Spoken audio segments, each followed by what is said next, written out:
Kreu i Partisë Demokratike Sali Berisha ishte këtë të shtunë në konferencën e radhës me gazetarët nga Selia Blu. Berisha i ka bërë thirrje qeverisë amerikane dhe presidentit Donald Trump që të shpallë organizatë terroriste kartelet e drogës në Shqipëri, referuar operacionit Ura. Në qendrim në Shteteve të Bashkuara të Amerikës ka një ndryshim cilësor, shumë të rëndësishëm. Prokuroria e përgjithshme Bondi flet për kartele droge. Presidenti Donald Trump kartelet e drogës në disa vende i ka dekretuar, i ka shpallur si grupe terroriste. I bëj thirrje presidentit Trump dhe qeverisë Shteteve të Bashkuara të deklaroj terroriste këto grupe shqiptare të cilat janë ndër më të rrezikshme në rajon në Europë dhe në botë, të cilat lëvizin miliarda euro para droge dhe që i lajnë ato lirshëm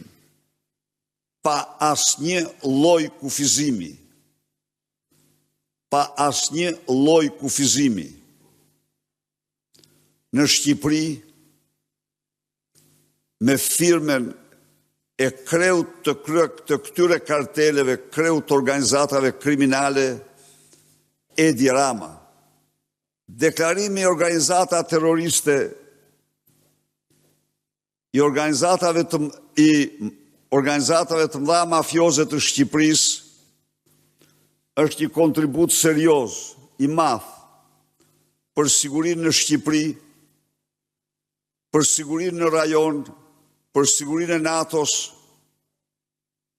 dhe Europës e më gjerë. Ndaj dhe garantoj se Partia Demokratike është e gatshme të paraqesë çdo dokument, çdo provë që fakton implikimin direkt të Edi Ramës, Olsi Ramës, Taulant Balls, Ervin Hoxhës dhe shumë të tjerëve në aktivitetet karteleve më të rrezikshme të rajonit dhe të Europës. Kryedemokrati ka hedhur akuza ndaj Arkend Ballës, deputetit të zgjedhur të PS-s në votimet e 11 majit, se është në patronazhin e kartelit të drogës. Kemi këtu famozin Arkend Balla, për të cilin djezyra e shtypit Edi Ramës shpërndante editoriale që i botonin lakejt e tij, duke marrë në mbrojtje se çfarë malli është ky. Arkend Balla në vitin 2021, kur kumbarët e kartelit nuk e kishin rekrutuar akoma, mori 2463 vota. Arkend Balla në vitin 2025 nën patronazhin e kartelit Troplini, Elvis Doçit, mori 20.718 vota.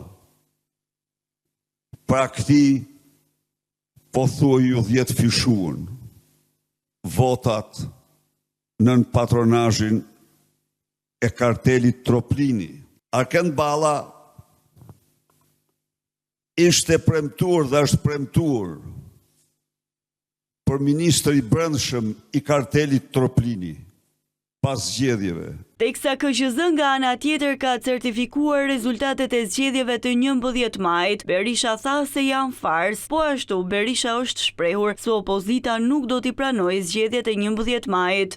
Nuk ka dyshim që narkoshteti do të certifikojë farsën e tij. Por qëndrimi ynë është ky, nuk njohim zgjedhjet dhe ne po paraqesim para shqiptarëve fakte të pakundërshtueshme të një farse në të shëmtuar elektorale që ka ndodhur në 34 vite. Kryedemokrati theksoi se Partia Demokratike dhe koalicioni do të vijojnë me publikimin e fakteve të reja.